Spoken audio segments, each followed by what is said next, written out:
दुकान पर सफेद गुड़ रखा था। दुर्लभ था। उसे देखकर बार बार उसके मुंह से पानी आ जाता था। आते आते वो ललचाई नजरों से गुड़ की ओर देखता, फिर मन महसूस कर रह जाता। आखिरकार उसने हिम्मत की और घर जाकर माँ से कहा, माँ बेटी फट्टे कपड़े सिल रही थी। उसने आंख उठाकर कुछ देर दीन दृष्टि से उसकी ओर देखा, फिर ऊपर आसमान की ओर देखने लगी और बड़ी देर तक देखती रही। बोली कुछ नहीं। वो चुपचाप माँ के पास से चला गया।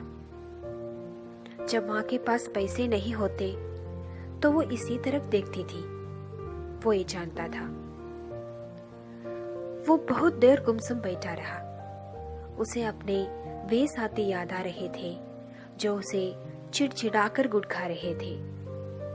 ज्यों ज्यों उसे उनकी याद आती, उसके भीतर गुड़ खाने की लालसा और तेज होती जाती।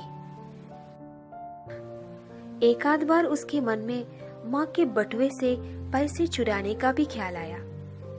ये ख्याल आते ही वो अपने को धिक्कारने लगा और इस बुरे ख्याल के लिए ईश्वर से क्षमा मांगने लगा।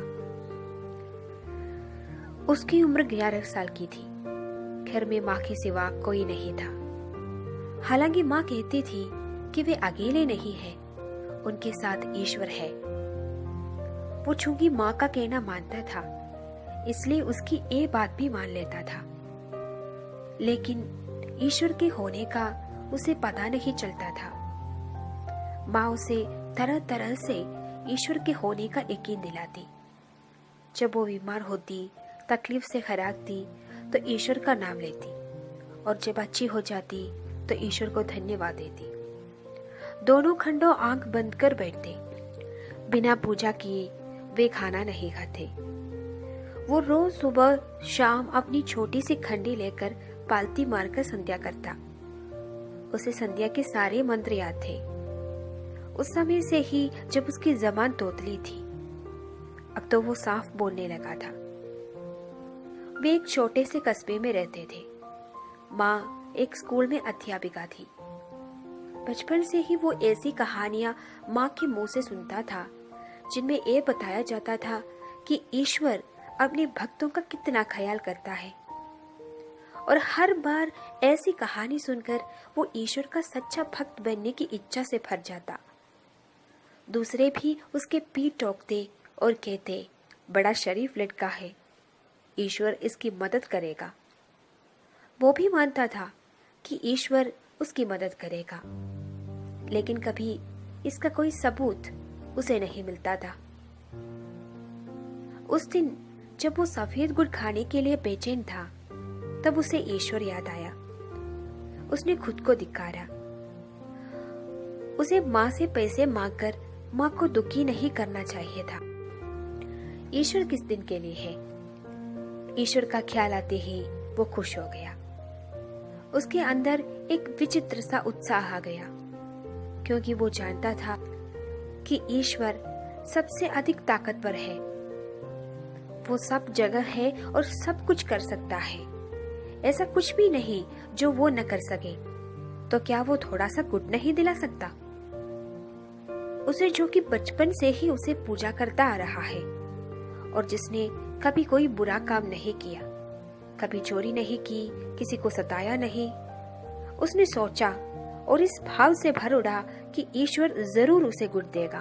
वो तेजी से उठा और घर के अकेले कोने में पूजा करने बैठ गया। तभी माँ ने आवाज दी, बेटा पूजा से उठने के बाद बाजार से नमक ले आना। उसे लगा जैसे ईश्वर ने उसकी पुकार सुन ली है, वरना पूजा पर बैठे ही माँ उसे बाजार जाने को क्यों कहती। उसने ध्यान लगाकर पूजा की, फिर पैसे और छोला लेकर बाजार की ओर चल दिया। घर से निकलते ही उसे खेत पार करना पड़ते थे, फिर गांव की गली जो ईंटों की बनी हुई थी, फिर बाजार की सड़क आती थी। उस समय शाम हो गई थी, सूरज डूब रहा था। वो खेतों में चला जा रहा था। आंखें आधी बंद किए, ईश्वर पर ध्यान लगाए और संध्या के मंत्रों को बार बार दोहराते हुए। उसे याद नहीं उसने कितनी देर में खेत पार किए, लेकिन जब वो गांव की ईंटों की गली में आया तब सूरज डूब चुका था और अंधेरा छाने लगा था। लोग अपने अपने घरों में थे, धुआं उड़ रहा था, चौपाए खामोश पड़े थे, नींद सर्दी के दिन थे। उसने पूरी आंख खोलकर बाहर का कुछ भी देखने की कोशिश नहीं की।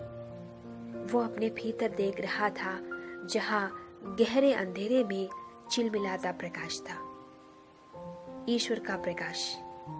और उस प्रकाश के आगे वो आंखें बंद किए मंत्र पाठ कर रहा था। अचानक उसे अजान की आवाज सुनाई थी। गांव के सिरे पर एक छोटी सी मस्जिद थी। उसने थोड़ी सी आंखें खोलकर देखा। अंधेरा काफी गाढ़ा हो गया था। मस्जिद के एक कमरे बराबर दलान में लोग नमाज के लिए इकट्ठे होने लगे थे।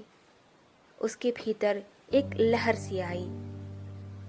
उसके पैर ठिठक गए, आंखें पूरी बंद हो गई।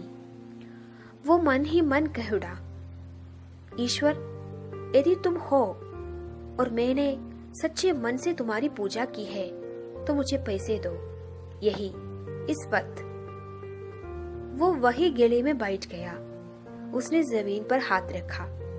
जमीन ठंडी थी। हाथों के नीचे कुछ चिकनासा महसूस हुआ। उल्लास की बिजली सी उसके शरीर में दौड़ गई। उसने आंखें खोलकर देखा। अंधेरे में उसकी हथेली में एक अडन्नी दमक रही थी। वो मन ही मन ईश्वर के चरणों में लौट गया। खुशी के समुद्र में झूलने लगा।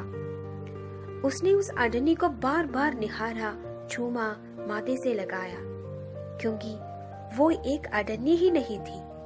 उस गरीब पर ईश्वर की कृपा थी। उसकी सारी पूजा और सच्चाई का ईश्वर की ओर से इनाम था। ईश्वर जरूर है। उसका मन चिल्लाने लगा, भगवान, मैं तुम्हारा बहुत छोटा सा सेवक हूँ। मैं सारा जीवन तुम्हारी भक्ति करूंगा। मुझे कभी मत बिसराना। उल्टे सीधे शब्दों में उसने मन ही मन कहा और बाजार की तरफ दौड़ पड़ा। अडन्नी उसने जोर से हथेली में दबा रखी थी। जब वो दुकान पर पहुंचा तो लालटेन जल चुकी थी। पंसारी उसके सामने हाथ जोड़े बैठा था। थोड़ी देर में उसने आंखें खोली और पूछा, क्या चाहिए? उसने हथेली में चमकती अठनी देखी और बोला, 8 आने का सफेद गुड। ये कहकर उसने गर्व से अडन्नी पंसारी की तरफ गद्दी पर फेंकी, पर वो गद्दी पर न गिरकर उसके सामने रखे धनिये के डिब्बे में गिर गई। पंसारी ने उसे डिब्बे में टटोला, पर उसमें अडनी नहीं मिली। एक छोटा सा कपड़ा जरूर था, जिसे पंसारी ने निकाल कर फेंक दिया। उसका चेहरा एकदम से काला पड़ गया। सिर घूम गया, जैसे शरीर का सारा खून निकल गया हो। आंखें चलचला आई। कहाँ गई अडन्नी? पंसारी ने भी खैरत से कहा। उसे लगा जैसे वो रो पड़ेगा। देखते देखते सबसे ताकतवर ईश्वर की उसके सामने मौत हो चुकी थी। उसने मरे हाथों से जेब से पैसे निकाले, नमक लिया और जाने लगा। दुकानदार ने उसे उदास देकर कहा, गुड ले लो, पैसे फिर आ जाएंगे। नहीं, उसने कहा और रो पड़ा। अच्छा, पैसे मत देना, मेरी ओर से थोड़ा सा गुड़ ले लो। दुकानदार ने प्यार से कहा और एक टुकड़ा तोड़कर उसे देने लगा। उसने मुंह फिरा लिया और चल दिया। उसने ईश्वर से मांगा था, दुकानदार से नहीं। दूसरों की दया उसे नहीं चाहिए, लेकिन अब वो ईश्वर से कुछ नहीं मांगता।